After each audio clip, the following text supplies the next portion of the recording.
ವಿರುದ್ಧವಾಗಿ ಏನು ಮಾತನಾಡ್ತಾ ಇದ್ದಾರೆ? లేఖనాలలో చదవమా ఏమంటున్నాడు? హృదయము అన్నిటికంటే మోసకరమైనది, అది ఘోరమైన వ్యాధి గలది. అది ఘోరమైన ఒక వ్యాధి గలది. దానికి మెడిసిన్ అనేది ఉండదండి, ಅದಕ್ಕೆ ಒಂದು ಔಷಧ ಇರುವುದಿಲ್ಲ. దాన్ని గ్రహింపగలవాడెవడు? ఒకని ప్రవర్తనను బట్టి వాని క్రియల ఫలము చొప్పున ప్రతి కార్యము చేయుటకు యెహోవా అను నేను హృదయమును పరిశోధించువాడు. హల్లెలూయా, హల్లెలూయా. అందరూ మనల్ని బయటి నుంచి చూసినట్లయితే మన హృదయ అంతరంగాన్ని చూసేవాడు ఎవరంటండి? హల్లెలూయా.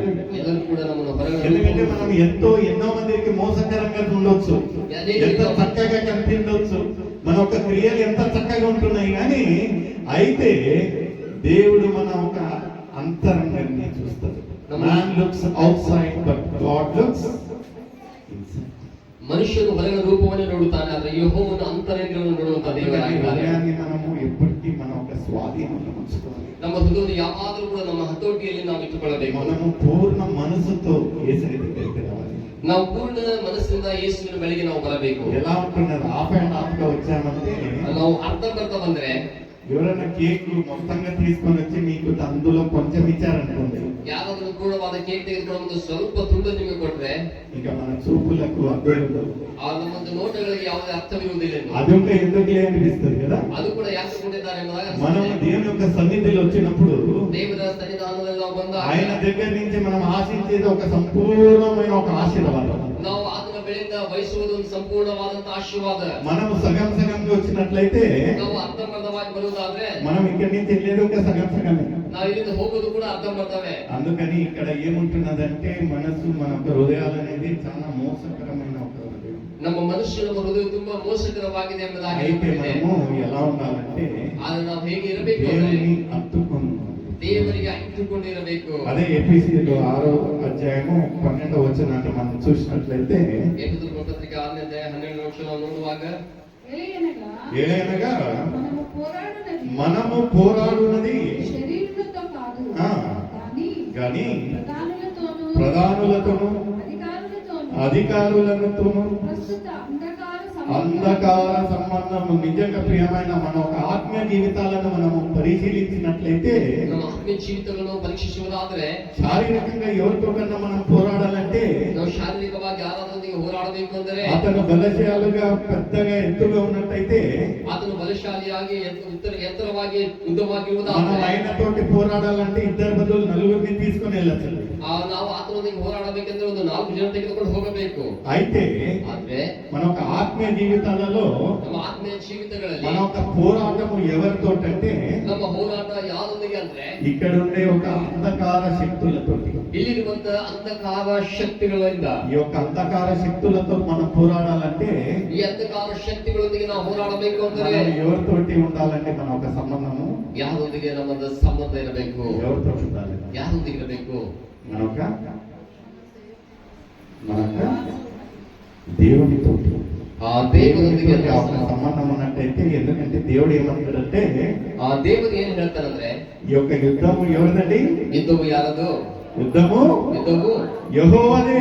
యెహోవనదే. నేను నీ పరవంగా యుద్ధం ఆడుతాను, ನಾನು ನಿನ್ನ ಪಕ್ಷದಲ್ಲಿ ಯುದ್ಧ ಮಾಡುವೆ. మనం ఏమి పెద్దగా కసరత్తు చేయాల్సిన పని లేదండి. ನೀನು ಹೆಚ್ಚಾಗಿ ಕಸರತ್ತು ಮಾಡಬೇಕಾಗಿಲ್ಲ. మనం నెమ్మదిగా కూర్చొని ప్రార్థనగా విశ్వాసులుగా మనం ఉన్నట్లయితే, ನಾವು సమాధానವಾಗಿ కూర్చు విశ్వాసದೊಂದಿಗೆ ಪ್ರಾರ್ಥನೆ, అది ఎలాంటి ఒక సమస్య ఉన్నను, ಅದು ಎಂತ ಒಂದು ಸಮಸ್ಯೆ, ఎలాంటి ఒక కొరత ఉన్నను, ಎಂತ ಕೊರತೆಯಾಗಿದ್ದರೂ ಸಹ, ఎంత పెద్ద విషయం ఉన్నను, ಎಂತ ದೊಡ್ಡ ವಿಷಯವಾದರೂ ಸರಿ, అలాంటి సమస్తము యుద్ధాన్ని జయించే ఒక జయశీలుడు ఎవరంటే, ಎಲ್ಲ ಸಮಸ್ತವಾದ ಯುದ್ಧವನ್ನು ಜಯಿಸುವ ಯುದ್ಧ ಶೂರನು ಯಾರಂದರೆ మన యేసయ్య, ನಮ್ಮ ಯೇಸು ಸ್ವಾಮಿ. హల్లెలూయా, హల్లెలూయా, హల్లెలూయా, హల్లెలూయా. అయితే మన ఒక బాధకరమైన ఒక విషయం ఏముంటున్నదంటే, ಒಂದು ಬಾಧಕರವಾದಂತ ವಿಷಯ ಏನಂದ್ರೆ, మనము లోకరీతిగానే పాపులు ఆడుతున్నాం. ನಾವು ಲೋಕ ರೀತಿಯಾಗಿಯೇ ನಾವು ತಡಗಡಿಸ್ತಾ ಇದ್ದೇವೆ. లేఖనాలలో 1 కొరింథీ 9వ అధ్యాయము 25వ వచనం ఏమంటా ఉంటున్నదంటే, ಶಾಸ್ತ್ರಗಳಲ್ಲಿ 1 ಕೊರಿಂಥీ 9ನೇ ಅಧ್ಯಾಯದಲ್ಲಿ ಏನು ಹೇಳಲ್ಪಟ್ಟಿದೆ ಅಂದ್ರೆ,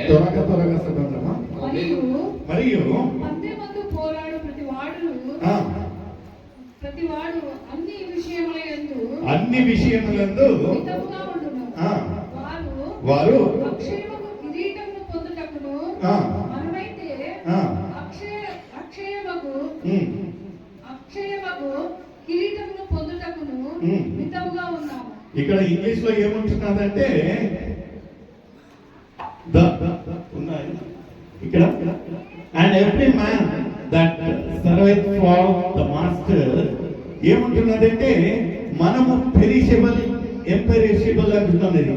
ఏదైతే లోకరీతిగా ఏదైతే తాత్కాలికమైన ఒక విషయాల కొరకై మనం పాకులాడుతూ ఉంటున్నాం, కానీ ఏదైతే మన కొరకై ఉంటున్నదో, ఏదైతే మన కొరకై స్థిరంగా ఉంటున్నదో వాటి కొరకై మనం ಪಾಕರಾಗುತ್ತೇವೆ. ನಾವು ಲೋಕಾನುಸಾರವಾದ ರೀತಿಗಳಾದಂತಹ ಕಾರ್ಯಗಳಿಗಾಗಿ ನಾವು ದ್ರವಡಿಸುವ ಹೊರತು ನಮಗಾಗಿ ಯಾವುದು ಆರಿಸಲ್ಪಟ್ಟಿದೆ ಅದಕ್ಕಾಗಿ ನಾವು ಪ್ರಯಾಸ ಪಡ್ತಾ మన ఒక ಇದ್ದೇವೆ. ఆత్మీయ పోరాటం ఎలా ఉంటున్నది అనేది మనం ఒకసారి గ్రహించాలి. ప్రియమైన ನಮ್ಮ సోదరులు. ಆತ್ಮೀಯ ಹೋರಾಟ ಯಾವ ರೀತಿಯಾಗಿದೆ ಎಂಬುದಾಗಿ ನಾವು ಒಂದು ಸಾರಿ మనం ఇక్కడ ಗಮನಿಸಬೇಕು. యాత్రికులం మాత్రమే ఉంటున్నాము. ನಾವು ಇಲ್ಲಿ ಕೇವಲ ಪ್ರಯಾಣಿಕರಾಗಿ ಯಾತ್ರಿಕರ ఈ యొక్క తాత్కాలికమైన ఒక జీవితం కొరకై ಈ ತಾತ್ಕಾಲಿಕವಾದ ಜೀವಿತಕ್ಕಾಗಿ మనం నిజంగా పోరాడుతా ఉంటున్నామా? ನಾವು ನಿಜವಾಗಿ ಹೋರಾಡ್ತಾ ಇದ್ದೇವೆ. అయితే దేవుడు సిద్ధపరిచిన ఒక ದೇವರು ಸಿದ್ಧಪಡಿಸಿರುವಂತ ఆ ఒక జీవ కిరీటం కొరకై మనం పాకులాడుతా ఉంటున్నాం. ಆ ಜೀವ ಕಿರೀಟಕ್ಕಾಗಿ ನಾವು ಹೋರಾಡ್ತಾ ಇದ್ದೇವೆ. మనకందరికీ తెలుసండి ఈ యొక్క లోక యాత్రలో మనం ఉంటున్నామని. ನಮ್ಮೆಲ್ಲರಿಗೂ ಕೂಡ ಗೊತ್ತು ಈ ಲೋಕ ಯಾತ್ರೆಯಲ್ಲಿ ನಾವು అయితే ಇದ್ದೇವೆ. ఆత్మీయంగా మనం ఎప్పుడు ఎదగాలని ఒక ఆశించమండి. ನಾವು ಆತ್ಮೀಯವಾಗಿ ನಾವು ಬೆಳೆಬೇಕು ಎಂಬುದಾಗಿ ಎಂದು ಕೂಡ ఏమన్నా మనము లోకరీతిగానే ఎదగాలి, లోకరీతిగానే ఉండాలనిపిస్తుంది కానీ ನಾವು ಯಾವಾಗಲೂ ಕೂಡ ಲೋಕ ರೀತಿಯಾಗಿ ನಾವು ಬೆಳವಣಿಗೆ ಆಗಬೇಕೆಂಬುದಾಗಿ ಅನಿಸುತ್ತದೆ ಹೊರತು ఇక్కడ 27వ వచనం ఏమంటున్నారండి? 27ನೇ ವಚನ ಏನು ಹೇಳ್ತಾ ಇದೆ? అదే 9వ వచనం చదవడం. గాలిని కొట్టినట్లు ఆ, నేను పోరాడలేదు గాని ఆ, ఒకవేళ ప్రకటించిన తర్వాత ఆ, నేను భ్రష్టుడనై పోదునేమో అని నా శరీరము నలగగొట్టి ఆ, దానిని దానిని మనం ఏం పడాలంటే లోపరచాలి. నలుగురికి చెప్తామని. అయితే మన ఒక సాక్ష్యాలు ఎలా ఉంటున్నాయి? ನಾವು 4 ಜನರಿಗೆ ಹೇಳ್ತೇವೆ, ಅದು ನಮ್ಮದು ಸಾಕ್ಷಿ ಯಾವ ರೀತಿ ఆ ఒక 2024 రాత్రి అందరు సాక్ష్యాలు చెప్తారండి. ಆ 2024ನೇ ವರ್ಷದಲ್ಲಿ ಅನೇಕರು ಸಾಕ್ಷಿ గడిచిన ಹೇಳ್ತಾರೆ. సంవత్సరం అంతా ఎలాంటి పరిస్థితులలోంచి దేవుడు నన్ను కాచి కాపాడాడు. ನನ್ನ ಕುಟುಂಬದ ಎಲ್ಲರೂ ಕೂಡ ಈ ವರ್ಷದಲ್ಲಿ ಯಾವ ರೀತಿಯಾಗಿ ದೇವರು ಕಾದು ನಡೆಸಿದ್ದಾರೆ. అయితే కృతజ్ఞతగా మనం 25వ సంవత్సరం ఎలా జీవిస్తా ఉంటున్నాం అనేది ఒకసారి గ్రహిస్తాం. ಆ ಒಂದು 25ನೇ ವರ್ಷದಲ್ಲಿ ಆ ಕೃತಜ್ಞತೆ ಯಾವ ರೀತಿಯಾಗಿ ಜೀವಿಸ್ತಾರೆ ಎಂಬುದಾಗಿ ಜೀವಿಸುವುದು ಎಂಬುದಾದ ಪ್ರಶ್ನೆ. మనము సర్వీస్ తర్వాత పార్టీని ఎలా చేయాలని మనం ప్లానింగ్ చేసుకుంటాము. ಈ ಆರಾಧನೆ ಬಳಿಕ ನಾವು ಹೇಗೆ ಪಾರ್ಟಿಯನ್ನು ಮಾಡಬೇಕೆಂಬುದಾಗಿ ಆಲೋಚನೆ అయితే ఈ ಮಾಡ್ತೇವೆ. యొక్క 2025 లో మనం ఒక ఆత్మీయ జీవితాన్ని మనం ఎలా ఫలించాలని మనం ప్లానింగ్ చేస్తా ఉంటున్నాము.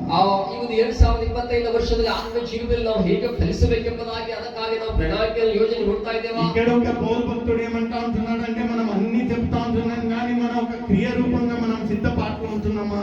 ಈ ಪೌಲ ಭಕ್ತನು ಹೇಳ್ತಾ ಇದ್ದಾನೆ, ಎಲ್ಲವನ್ನೂ ಕೂಡ ಮಾಡ್ತಾ ಇದ್ದೇವೆ, ಕ್ರಿಯೆ ರೂಪವಾಗಿ ನಾವು ಸಿದ್ಧವಾಗಿದ್ದೇವಾ? మన ఒక ఆత్మీయ జీవితాలను మనము స్వాధీనంలో ఉంచుకుంటా ఉంటున్నామా? ನಮ್ಮ ಒಂದು ಆತ್ಮೀಯ ಜೀವಿತವನ್ನು ನಮ್ಮ ಹತೋಟಿಯಲ್ಲಿ ನಾವು ಇಟ್ಟುಕೊಳ್ತಾ ಇದ್ದೇವೆ. తాత్కాలికంగా అర్ధ గంట వరకు ఇక్కడ ఉండి బయటకు వచ్చి మళ్ళీ లోకరీతిగా ఇస్తా ఉంటున్నామా? ತಾತ್ಕಾಲಿಕವಾಗಿ ಒಂದು ಅರ್ಧ ಗಂಟೆ ಮುಂದೆ ನೀವು ಕೂತು ಮತ್ತೆ ಹೋಗಿ ಲೋಕಾನುಸಾರವಾಗಿ ಜೀವಿಸುವುದಾಗಿ ನಾವು ಇದ್ದೇವಾ?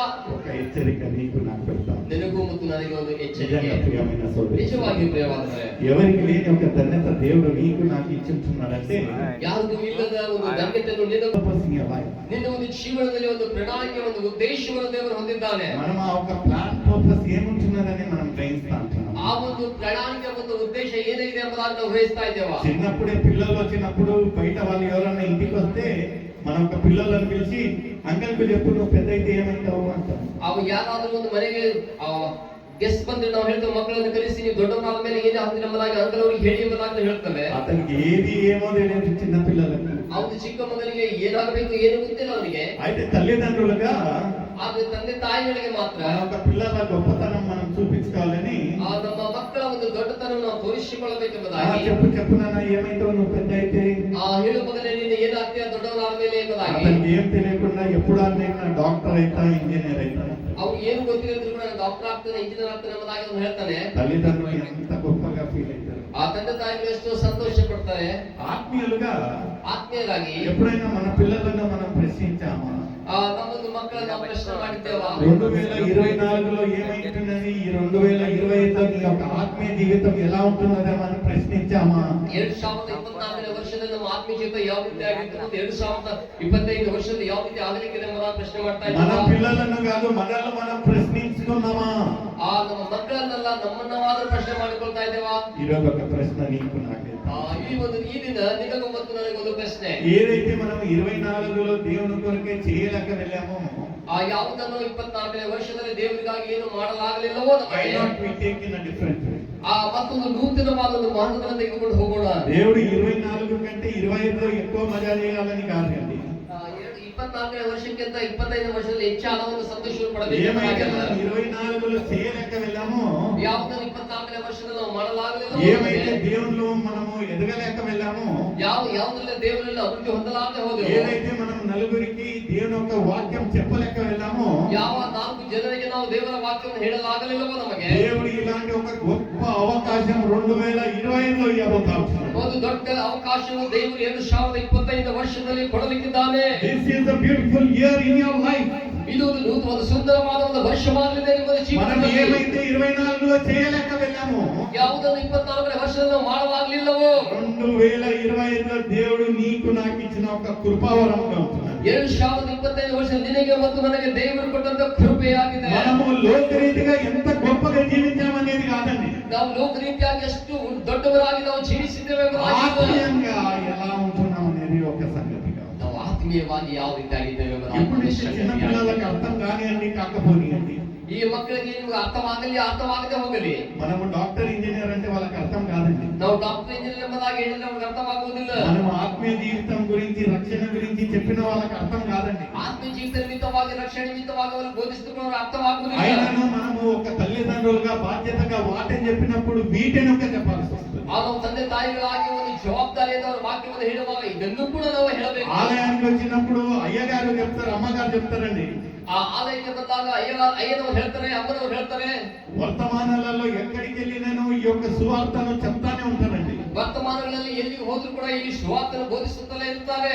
ఏదో ఒక మాట వాళ్ళ జీవితంలో కదిలింపు జరుగుతుంది. ಯಾವುದೋ ಒಂದು ಮಾತು ಅವರ ಜೀವಿತದಲ್ಲಿ ಒಂದು ಕದಲಿಸುವಿಕೆ ನಡೀತದೆ. ఎక్కడైనాను చరిత్రలో ఫుల్ బైబిల్ చదివి మంచి మారినట్టు ఎక్కడ చరిత్రలోనే లేదు. ಆ ಒಂದು ಸಂಪೂರ್ಣವಾಗಿ ಸತ್ಯವೇದವನ್ನು ಓದಿದ್ದ ಮನುಷ್ಯರು ಬದಲಾಗಿದ್ದಾರೆ ಎಂಬುದಾಗಿ ಚರಿತ್ರೆ ಇಲ್ಲ. ఏదో ఒక మాట, ಯಾವುದೋ ಒಂದು ఏదో ಮಾತು, ఒక వాక్యము, ಯಾವುದೋ ಒಂದು ವಾಕ್ಯ, ఏదో ఒక పరిస్థితి ಯಾವುದೋ ಒಂದು ಸ್ಥಿತಿ దేవుడు నిన్ను మార్చేదానికి వేచి ఉంటున్నాడు. ದೇವರು ನಿನ್ನನ್ನು ಬದಲಾಯಿಸುವುದಕ್ಕಾಗಿ ಆತನ ಕಾದಿರುವನು. హల్లెలూయా, ಹಲ್ಲೆಲೂಯಾ, హల్లెలూయా. ಹಲ್ಲೆಲೂಯಾ. మన ఒక ఆత్మీయ జీవితాలలో ನಮ್ಮದು ಆತ್ಮೀಯ ಜೀವಿತಗಳಲ್ಲಿ ఒక 3 విషయాలు మనము గట్టిగా నమ్మకం పెట్టుకోవాలి. ಆ ಒಂದು 3 ವಿಷಯಗಳಲ್ಲಿ ಗಟ್ಟಿಯಾಗಿ ನಂಬಿಕೆ ಇಡಬೇಕು. మొదటిగా ఏముంటున్నదంటే ಮೊದಲನೇದಾಗಿ ಏನಿದೆ ಅಂದ್ರೆ మన ఒక ప్రార్థన, ನಮ್ಮದು ಪ್ರಾರ್ಥನೆ, మన ఒక ఉపవాసం, ನಮ್ಮದು ಉಪವಾಸ, మనము ఇచ్చుట. ನಾವು ಕೊಡುವುದರಲ್ಲಿ నిజంగా ఈ ఒక్కటి 3 ఏముంటున్నాయంటే అతి ప్రాముఖ్యమైన ఒక ఆత్మీయ జీవితంలో ఎదుగుదలకు ఒక మెట్టుగా ఉంటున్నాయి. ನಮ್ಮದು ಆತ್ಮೀಯ ಜೀವಿತದಲ್ಲಿ ಬೆಳವಣಿಗೆ ಆಗುವುದಕ್ಕೆ ಈ 3 ಕೂಡ ಒಂದು ದೊಡ್ಡ ಹೆಜ್ಜೆಗಳಾಗಿವೆ. ఎలా ఉండాలి మన ఒక ఉపవాసము, ನಮ್ಮದು ಉಪವಾಸ ಯಾವ ರೀತಿಯಾಗಿರಬೇಕು, మన ఒక ప్రార్థన ఎలా ఉండాలి, ನಮ್ಮದು ಪ್ರಾರ್ಥನೆ ಹೇಗಿರಬೇಕು, ఆత్మీయ జీవితంగా మనం ఉన్నట్టు ఎదిగినట్లయితే ಆತ್ಮೀಯ ಜೀವಿತದಲ್ಲಿ ನಾವು ಬೆಳೆಯುವುದಾದರೆ మనం ఎలా ఇవ్వాలి. ನಾವು ಹೇಗೆ ಕೊಡಬೇಕು ఇక్కడ చూడాలంటే ಇಲ್ಲಿ ನೋಡುವುದಾದರೆ మత్తయి రాసిన సువార్త 6వ అధ్యాయము 5వ వచనం చదివి సహకరించండి. ಮತ್ತಾಯನ ಬರೆದ ಸುವಾರ್ತ 6ನೇ ಅಧ್ಯಾಯ 5ನೇ ವಚನ ಓದಿ ಸಹಕರಿಸಿರಿ. Matthew 6th chapter 5th verse. మరియు మరియు ప్రార్థన చేయనప్పుడు మీరు ప్రార్థన చేయనప్పుడు వేషధారుల వలె ఉండవద్దు. ఎలా ఉండకూడదంటండి, వేసిన దాన్ని. We don't need sugar coated words. ನಾವು ಒಂದು ಸಿಹಿಯಾದ ಮಾತುಗಳನ್ನು ನಾವು ಮಾತನಾಡಬಹುದು. ನಾವು చిన్నపిల్లలు ఎంత చక్కగా అమ్మ కాడికి వచ్చి సగం భాషలో మాట్లాడతారండి. ಆ ತಾಯಿ ಬಳಿಗೆ ಬಂದು ಅರ್ಧಂಬರ್ಧ ಭಾಷೆಯಲ್ಲಿ ಮಾತನಾಡ್ತಾರೆ ಎಷ್ಟು ಚೆನ್ನಾಗಿ. ఆయా అంటారు, నీళ్ళు అర్థమవుతాయి. ಅದು ಏನು ಹೇಳ್ತಾರೆ, ನೀರೆಂಬುದಾಗಿ ಹೇಳ್ತಾರೆ. మమ్మ అంటారు, భోజనం అర్థమవుతుంది. ಮಮ್ಮು ಎಂಬುದಾಗಿ ಹೇಳಿದರೆ ಒಂದು ಭೋಜನ ಎಂಬುದಾಗಿ ಅರ್ಥವಾಗ್ತದೆ. రకరకాలుగా మాటలు వాడతారు.